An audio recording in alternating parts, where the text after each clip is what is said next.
अस्सलाम वालेकुम नाज़रीन, सियासत टीवी के कौमी खबरनामे में आपका खैर मकदम है। मैं हूं जसीम निज़ामी। आइए सबसे पहले डालते हैं सुर्खियों पर एक नज़र। इत्तेहाद को फ़रोग़ देने के बजाय टीवी मबाहिस से जहर फैला रहे हैं, महबूबा मुफ्ती का बयान। कांग्रेस ने भी ज़ाहिर की तशवीश। कश्मीर में पाकिस्तानी सरहद पर आज भी होती रही बिला इश्तियाल फायरिंग, हिंदुस्तानी फ़ौज की जवाबी कार्रवाई, हालात कशीदा।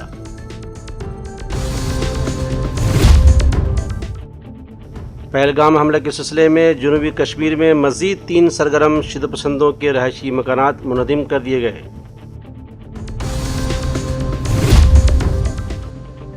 और नौजवान मुल्क की तरक्की और कामयाबी की बुनियाद है, रोज़गार मेले से मोदी का खिताब।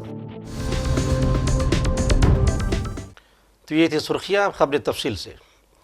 PDP सदर और साबिक़ वज़ीर आला महबूबा मुफ्ती का कहना है कि पहलगाम सानेह ने इस घिनौने फेल और कौम के साथ इजहार यकजहती का इजहार करने के लिए तमाम कश्मीरियों को मुत्तहिद कर दिया है। उन्होंने साथ ही कहा कि लेकिन बदकिस्मती से इत्तेहाद को फ़रोग़ देने के बजाय टीवी मबाहिस से जहर फैला रहे हैं और इस मसले को फ़िरक़ा वाराना रंग दे रहे हैं। साबिक़ वज़ीर आला ने इन बातों का इजहार हफ्ते को एक्स पर अपने एक पोस्ट में किया। उन्होंने कहा कि पहलगाम सानेह ने इस घिनौने फेल और कौम के साथ इजहार यकजहती का इजहार करने के लिए तमाम कश्मीरियों को मुत्तहिद कर दिया। उनका मज़ीद कहना था कि लेकिन बदकिस्मती से इत्तेहाद को फ़रोग़ देने के बजाय टीवी मबाहिस से जहर फैलाने में मसरूफ़ है और इस मसले को फ़िरक़ा वाराना रंग दे रहे हैं। सुप्रिया शरीन ने भी गोदी मीडिया के चैनल्स में जारी बहस पर तशवीश ज़ाहिर करते हुए कहा कि जब से पहलगाम का वाक़या हुआ है चैनल मुर्गा मंडी बन गए हैं। उन्होंने पाकिस्तानियों को मबाहिसे में शामिल करने को वतन से गद्दारी करार दिया है। पाकिस्तान के मंत्री तो अपनी हैसियत से ज्यादा बोल रहे हैं, लेकिन उनके यहाँ के ये जो बददिमाग बदजुबान भोंडे प्रवक्ता हमारे टीवी चैनलों पर बोल रहे हैं, उनको हम बकवास क्यों करने दे रहे हैं? पिछले 96 घंटे, पिछले 4 दिनों से मन में बार बार एक सवाल कौंध रहा है और वो सवाल ये है कि हमने पाकिस्तानी आर्टिस्ट पर, पाकिस्तानी स्पोर्ट्स पर्सन पर प्रतिबंध लगाया और इससे मुझे कोई दिक्कत नहीं है। ये होना चाहिए और इसलिए होना चाहिए क्योंकि पाकिस्तान अपनी सरजमी पर हिंदुस्तान के खिलाफ जो ताकतें हैं उनको पनपने के लिए शरण देता है, तो बिल्कुल ऐसा किया जाना चाहिए। फिर इन भोंडे प्रवक्ताओं को, इन बदजुबान लोगों को हमारा मंच क्यों दिया जा रहा है? टीवी चैनल वाले तो इनको बुला लेते हैं, मुर्गा मंडी लगती है, खूब चीखा चिल्ली मचती है, उनको TRP बटोरने का मौका मिलता है, लेकिन सरकार आंखें क्यों मूंद लेती है? क्योंकि असलियत यह है कि जब हम इनको बुलाते हैं और 30 सेकंड के लिए ही सही अगर हम इनको इस देश के खिलाफ बोलने का मौका देते हैं तो यह देश प्रेम नहीं है, यह देशद्रोह है। और इसीलिए मेरी सरकार से मांग है कि हम इनको अपना कोई भी मंच नहीं दे सकते और सरकार तुरंत सख्त निर्देश इशू करे तमाम टीवी चैनल्स को और ये निर्देश दे कि पाकिस्तान का कोई भी प्रवक्ता, पाकिस्तान का कोई भी व्यक्ति हमारे किसी टीवी चैनल पर नहीं आएगा, हम उनको मंच नहीं देंगे। मेरा नोएडा के तमाम मीडियागढ़ से भी बहुत बड़ी अपील है। आप अपने आप को देश प्रेमी कहते हैं, बाकी सबको देश प्रेम का सर्टिफिकेट बांटते हैं, थोड़ा देश प्रेम दिखाइए यहां पर और पाकिस्तानियों को अपना मंच देना बंद कीजिए। उधर जनूबी कश्मीर में हफ्ते के रोज़ 3 दहशतगर्दों के रहायशी मकानात को मिसमार कर दिया गया है, जिन पर हालिया पहलगाम हमले में मुलव्विस होने का शुबा जाहिर किया जा रहा है। ये कार्रवाइयाँ हुकाम की जानिब से दहशतगर्दों के खिलाफ क्रैकडाउन के सिलसिले में की गई हैं। ज़राए ने बताया है कि पुलवामा ज़िला के मरन इलाके में लश्कर तैयबा के एहसानुल हक शेख का मकान गुज़िश्ता रात को मुनहदिम कर दिया गया था। एहसानुल हक शेख पर पहलगाम हमले में मुलव्विस होने का इल्ज़ाम आयद किया गया है। इसी दौरान कोलगाम के बुलतहमामा इलाके में ज़ाकिर अहमद गनाई का मकान भी धमाकेज़ मवाद से तबाह कर दिया गया। शोपियान के छोटीपुरा इलाके में भी लश्कर तैयबा के शाहिद अहमद का घर तबाह कर दिया गया है। हुकाम ने इस कार्रवाई की तस्दीक करते हुए बताया कि इससे कबल जुमा के रोज़ भी तराल में आसिफ अहमद शेख और बझाड़ा के आदिल ठोकर के रिहायशी मकान को भी मुनहदिम करने का सामना करना पड़ा, जिन पर पहलगाम हमले में मुलव्विस होने का सबूत मिले थे। वज़ीर-ए-आज़म नरेंद्र मोदी ने नौजवानों को मुल्क की तरक्की और कामयाबी की बुनियाद बताते हुए कहा है कि कौम की तामीर में उनकी फ़आल शिरकत से कौम तेज़ी से तरक्की करती है और आलमी सतह पर अपनी शनाख्त कायम करती है। मोदी ने आज वीडियो कॉन्फ्रेंस के जरिए रोजगार मेले से खिताब किया और मुख्तलिफ सरकारी महकमों और तंजीमों में 51,000 से ज़्यादा नए तय्युनात नौजवानों को तकरीरनामे में तकसीम किए। इस मौके पर उन्होंने कहा कि इन नौजवानों के लिए नई जिम्मेदारियां शुरू हो गई हैं, जिनमें मुल्क के माशी ढांचे को मजबूत करना, दाखिली सलामती को मजबूत बनाना, जदीद इंफ्रास्ट्रक्चर की तमीर में किरदार अदा करना और मुख्तलिफ मेहनत कशों की ज़िंदगियों में इनकलाबी तब्दीलियाँ लाना शामिल है। उन्होंने कहा कि जिस ईमानदारी के साथ ये नौजवान अपनी जिम्मेदारियों को पूरा करेंगे, उसका हिंदुस्तान के तरक्की याफ्ता मुल्क बनने के सफ़र पर इंतहाई मुस्बत असर पड़ेगा। आज केंद्र सरकार के विभिन्न विभागों में 51,000 से ज्यादा युवाओं को पक्की सरकारी नौकरी के पत्र दिए गए हैं। साथियों, आज भारत के युवाओं की सफलता में सबसे सराहनीय बात है उसकी इंक्लूसिविटी, सर्वसमावेशी भाव। भारत आज जो कीर्तिमान गढ़ रहा है, उसमें हर वर्ग की भागीदारी बढ़ रही है और हमारी बेटियां अब 2 कदम आगे ही चल रही है। अभी कुछ ही दिन पहले यूपीएससी का रिजल्ट आया है, उसमें भी टॉप 2 पोजीशन बेटियों ने हासिल की है। टॉप 5 में 3 टॉपर बेटियां हैं।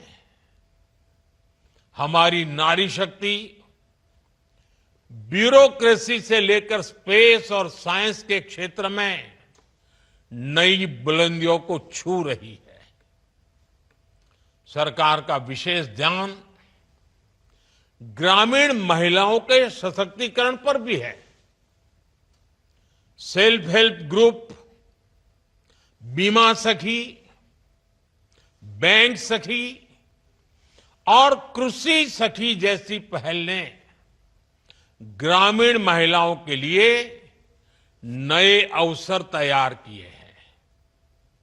आज देश में हजारों महिलाएं ड्रोन दीदी बनकर अपने परिवार और गांव की समृद्धि सुनिश्चित कर रही हैं। आज देश में 90 लाख से ज्यादा सेल्फ हेल्प ग्रुप बने हैं और 10 करोड़ से ज्यादा महिलाएं उनके साथ जुड़कर काम कर रही है। इन सेल्फ हेल्प ग्रुप्स का सामर्थ्य बढ़ाने के लिए हमारी सरकार ने इनके बजट में 5 गुना बढ़ोतरी की है।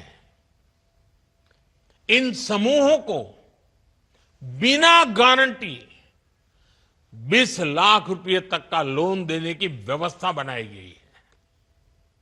मुद्रा योजना में भी सबसे ज्यादा लाभार्थी महिलाएं ही है।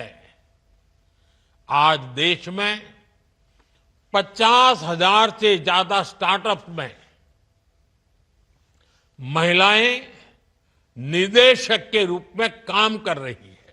उधर पहलगाम के मुतासरीन धीरे धीरे अपने वतन लौट रहे हैं। छत्तीसगढ़ के मुतासरीन ने हमले के उस वक़्त की खौफनाक रुदात सुनाते हुए कहा कि वो मंजर काफ़ी खौफनाक था। उनका कहना था कि मुश्किल हालात में मकामी लोगों ने उनकी काफ़ी मदद की है। देखिए, मंजर तो बहुत खौफनाक मंजर था। उसको याद करने से काफ़ी दर्द होता है। हम लोग उसको जल्दी से जल्दी भूलना चाह रहे हैं।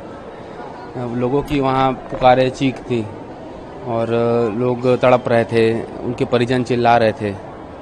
बहुत खौफनाक मंजर था वहाँ का।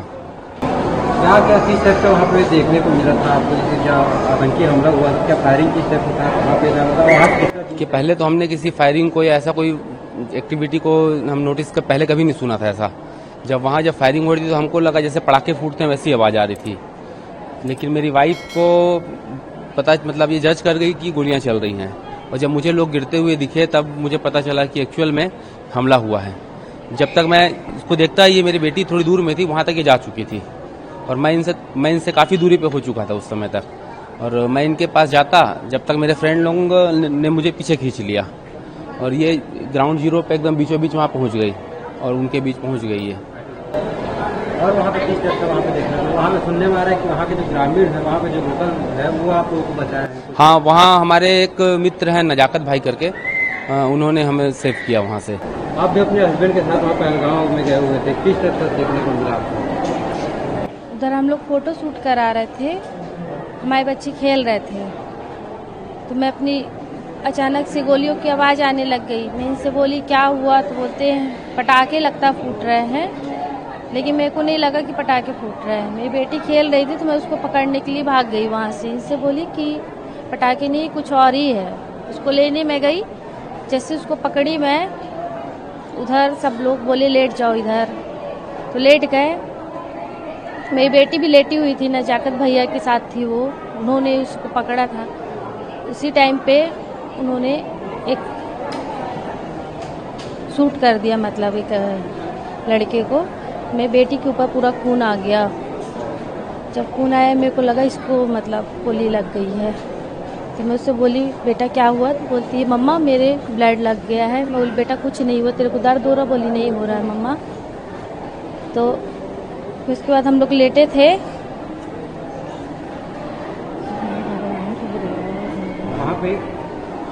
वहाँ पे आप भी गए थे, आपको भी चोट लगी है क्या? हाँ मेरे को भी चोट इसके लगी। स्पाइन में क्रैक आया है और इसके शोल्डर पे क्रैक है। तो वहाँ पे क्या इलाज की सुविधा नहीं हो पाई थी? तो वहाँ एक्चुअली बहुत पैनिक माहौल था और भी लोगों को और भी ज़्यादा गंभीर चोटें आई थी। पर हम यहाँ जब रायपुर उतरे तो हमारे क्षेत्र के सम्माननीय मंत्री जी हैं, उनसे लगातार मैं संपर्क में था, तो वो फॉलो अप ले रहे थे। तो मुझे जैसे यहाँ रायपुर में उतरा हूँ तो सीधे यहाँ मुझे ट्रीटमेंट के लिए लाया गया और यहाँ हम लोग को स्वास्थ्य का सुविधा मिल रहा है। वहाँ तो कोई सुविधा मुझे मिल नहीं पाई थी क्योंकि बहुत ज़्यादा पैनिक था वहाँ, और वहाँ का मतलब जो गवर्नमेंट थी वहाँ से कोई हमको सुविधा नहीं मिली। वहाँ पहलगाम में दहशतगर्दाना हमले के दौरान कश्मीर के सईद आदिल भी शहीद हुए हैं। सईद आदिल की बहन और मां ने सईद आदिल की मौत के बाद उनके घर में कोहराम मच गया था। याद रहे कि सईद आदिल ने जो पहलगाम के उस तफरीही मकाम में काम करता था, हमला आवर को रोकने की कोशिश की थी, जिसके नतीजे में उसे गोलियां लग गईं और वो मौके पर ही शहीद हो गया। सईद आदिल की मां, बहन और बीवी ने कहा कि वो घर में कफालत करने के वाला वाहिद फर्द था। अब वो नहीं है तो उसका घर की कफालत कौन करेगा। आप आदिल की बहन हैं? मेरा नाम असमा जान है जी, मैं आदिल की बहन हूँ। अच्छा, आप सबसे छोटी बहन है? मेरे से छोटी वो है। अच्छा, आप बीच की बहन है जी। आपको जब ये खबर पता चली तो परिवार को आपने कैसे संभाला? अब परिवार की क्या स्थिति है? जब ये खबर मिली बहुत अफसोस हुआ, बहुत अफसोस हुआ। मैं कैसे अपने भाई को याद करती हैं? आपका परिवार 7 लोगों का था, जी, अब 6 लोगों का रह गया है। 6 लोगों का रह गया। बहुत अच्छा बंदा था वो, 5 टाइम अपनी नमाज पढ़ता था, दिन में कमाता था, रात को माँ बाप को बहन भाइयों को खिलाता था। कितने पैसे कमाता था? दिन में अगर एक फेर लगता था तो 300, अगर 2 लगते तो 600। जी। पूरा देश आपके भाई की शहादत पर नाज कर रहा है। वो कह रहा है कि आप भाई हो किसी का तो वो हो आदिल जैसा, जिसने पूरे इन सैलानियों की जान बचाने का प्रयास किया। कहीं ना कहीं जब वो आतंकी पूछ रहे थे कि तुम किस धर्म के हो, तुम्हारी जान बख्शी जा सकती है अगर तुम इस धर्म से आते हो, लेकिन उसकी फिक्र किए बिना आदिल ने इन तमाम सैलानियों की जान बचाई। ये कोई मुझे मालूम नहीं है उसने क्या है क्या नहीं है, कुछ मालूम नहीं है इस बारे में। सरकार से आपकी क्या दरख्वास्त रहेगी कि ये जो आतंकी नाकाबिल प्रयास जो है कश्मीर में की जा रही है, इस पर सरकार को कैसी कार्रवाई करनी चाहिए?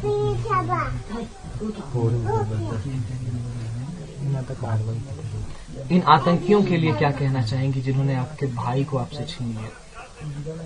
इनको भी ऐसे ही होना चाहिए जैसे मेरे भाई को किया। इन लोगों ने 3 गोलियां मारी, क्या करेंगे?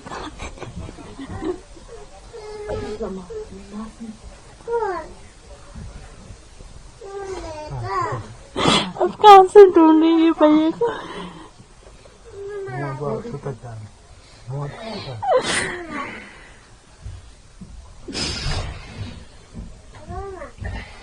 बहुत प्यार करता था वो मेरे से। जब कहीं निकलता था तो पहले मुझे बुलाता था, असमत मैं जाऊंगा, ये करूंगा, वो करूंगा, कुछ लाना है आपके लिए, बच्चे कहाँ हैं, बच्चों को दिखाए, ये करेंगे, वो करूंगा, बच्चों के लिए कुछ लाऊंगा। अब कौन ला के देगा हम लोगों को? अल्लाह मालिक।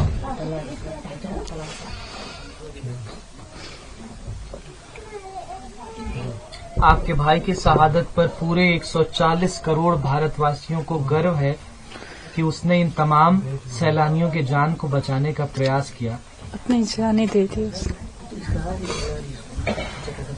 बहन भाइयों को बचाने के लिए उसने अपनी जान दे दी। उधर वादी कश्मीर के अहम तफरीही मकाम पहलगाम में दहशतगर्दाना हमले के 4 दिन के बाद भी ये शहर वीरानी का मंजर पेश कर रहा है।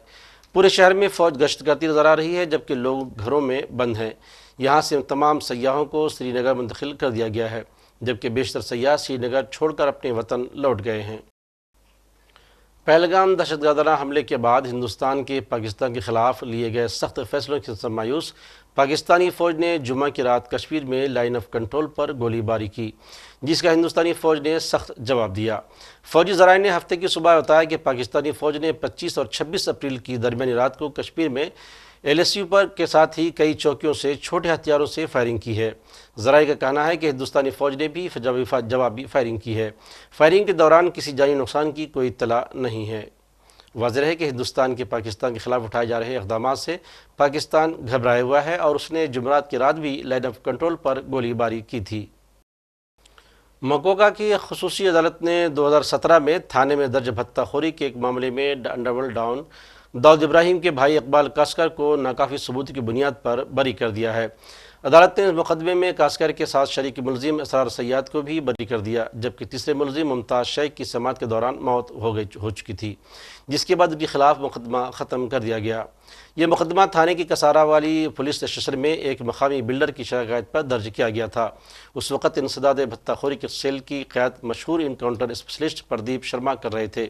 बिल्डर ने शिकायत में दावा किया था कि 2015 और 2016 के दौरान मुलजिमान की मांग पर उसने 2 फ्लैट और 90 लाख रुपए दिए थे। और आखिर में सुर्खियों पर एक और नज़र। इत्तेहाद को फ़रोग़ देने के बजाय टीवी मबाहिस से जहर फैला रहे हैं, महबूबा मुफ्ती का बयान। कांग्रेस ने भी जाहिर की तशवीश। कश्मीर में पाकिस्तानी सरहद पर आज भी होती रही बिला इश्तियाल फायरिंग, हिंदुस्तानी फ़ौज की जवाबी कार्रवाई, हालात कशीदा।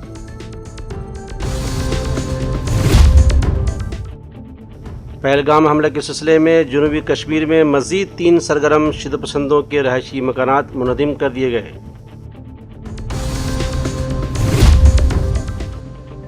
और नौजवान मुल्क की तरक्की और कामयाबी की बुनियाद है, रोज़गार मेले से मोदी का खिताब।